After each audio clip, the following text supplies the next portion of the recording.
बिस्मिल्लाहिर्रहमानिर्रहीम। अस्सलाम वालेकुम। कैसे हैं आप सब? उम्मीद करती हूँ कि आप सब खैरियत से होंगे।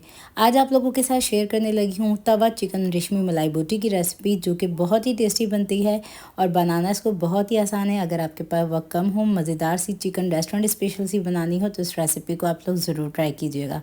वीडियो अच्छी लगे तो उसको थम्स अप देना मत भूलिएगा। तो चलिए बनाना स्टार्ट करते हैं इस रेसिपी को। रेशमी तवा चिकन बनाने के लिए सबसे पहले तो यहाँ पे मैंने एक बड़ा सा तवा ले लिया है, जिसके अंदर तकरीबन आधा कप तेल डाल देंगे और तेल को खूब अच्छे से हम गरम कर लेंगे। अब तेल हमारा गरम हो गया है तो इसमें हम डाल देंगे एक मीडियम साइज़ की प्याज, जिसको मैंने बॉईल कर लिया था। बॉईल करने के बाद ठंडा कर लिया। ठंडा करने के बाद सिंपली मैंने इसको ब्लेंडर में पीस लिया था। तो ये पेस्ट मैंने शामिल कर दिया है। इसको खूब अच्छे से हम भून लेंगे। तो प्याज का खूब अच्छे से कच्चापन दूर कर लिया है मैंने। तो अब हम डाल देंगे इसके अंदर लहसुन और अदरक का पेस्ट। तो लहसुन का पेस्ट जाएगा इसमें 1 टीस्पून। अदरक का पेस्ट डाल देंगे इसमें 1/2 टीस्पून। अब इसको भी डाल के अच्छे से हम भून लेंगे। अब इन तीनों पेस्टों को मैंने खूब अच्छी तरीके से देखें भून लिया है। इसका तेल सेपरेट होना स्टार्ट हो गया है। इसमें से सारा कच्चापन दूर हो चुका है। तो इसमें हम डाल देंगे 1 किलो चिकन, जो कि मैंने बोनलेस ले ली थी। इसको अच्छी तरीके से क्लीन कर लिया है और ये मैंने डाल दी है। अब हमने चिकन को पिंक से वाइट हो जाने तक मीडियम टू हाई फ्लेम पे पकाना है। अब चिकन को भुनाई करते वक्त फ्लेम को आपने हाई रखना है, ताकि इसमें से बहुत ज़्यादा पानी रिलीज़ ना हो।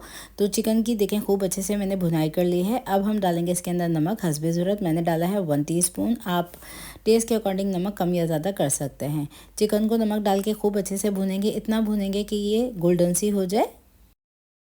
तो देखिए चिकन को मैंने इतनी अच्छी तरीके से भून लिया है कि ये गोल्डन गोल्डन सी होना स्टार्ट हो चुकी है। अब हम इसमें डाल देंगे कटी हुई हरी मिर्चें। तो 2 मीडियम साइज़ की कटी हुई छोटी वाली हरी मिर्चें ले ली थी, जिसको मैंने काट के शामिल किया है। इसको भी डाल के अच्छे से मिक्स करेंगे हम। तो इस चिकन की जितनी आप भुनाई करेंगे ना, उतनी ही मज़ेदार ये चिकन बनेगी और इसको बिल्कुल भी ढक के नहीं पकाना है। अब साथ ही मैं डाल रही हूँ इसके अंदर सफ़ेद मिर्चों का पाउडर 1/2 टीस्पून। दरदरी कुटी हुई काली मिर्च शामिल कर देंगे हम इसमें 1/2 टीस्पून ही। तो अगर आपके पास सफ़ेद मिर्च ना हो तो सिर्फ काली मिर्च का पाउडर आप इसमें शामिल कर सकते हैं।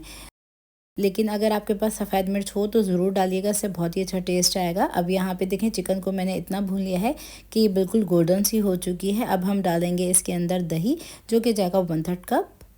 अब दही के पानी को हमने ड्राई करना है, तो फ्लेम को हम हाई कर देंगे। हाई फ्लेम पे हमने चिकन को दही के साथ खूब अच्छे से भूनना है। अब चिकन को दही डाल के मैंने खूब अच्छी तरीके से मिक्स कर लिया है। मिक्स करने के बाद मैंने इसकी भुनाई कर ली है 2 से 3 मिनट के लिए। अब हम डाल देंगे इसके अंदर 10 अदद बादाम, जिसको थोड़े से दूध के साथ मैंने पेस्ट बना लिया था।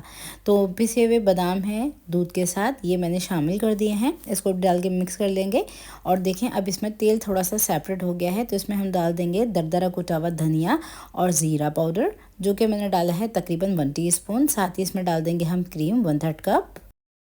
अगर आपके पास घर में क्रीम ना हो तो आप इसमें दूध पे से उतरी हुई मलाई भी डाल सकते हैं। अब इसको भी डाल के खूब अच्छी तरीके से मिक्स कर लेंगे हम। और अब हम फ्लेम को स्लो कर देंगे, क्योंकि ये जो मलाई है ना, इसमें थोड़ी सी ग्रेवी हो जाएगी। अब मैंने यहाँ पे थोड़ी सी जूलियन कट की हुई अदरक शामिल कर दी है। थोड़ी सी मोटी वाली हम हरी मिर्चें इसमें शामिल कर देंगे कटी हुई। साथ ही इसमें डाल देंगे हम बारीक कटा हुआ हरा धनिया। तो इसको आप नान चपाती के साथ सर्व कीजिए। बहुत ही मज़ेदार ये रेसिपी है, ज़रूर ट्राई कीजिएगा इस रेसिपी को। इसका फीडबैक ज़रूर दीजिएगा। वीडियो अच्छी लगी तो उसको थम्स अप देना मत भूलिएगा। मज़ीद रेसिपीज़ जानने के लिए चैनल को ज़रूर से कर लीजिए सब्सक्राइब। नेक्स्ट रेसिपी वीडियो तक के लिए टेक केयर। अल्लाह हाफिज़।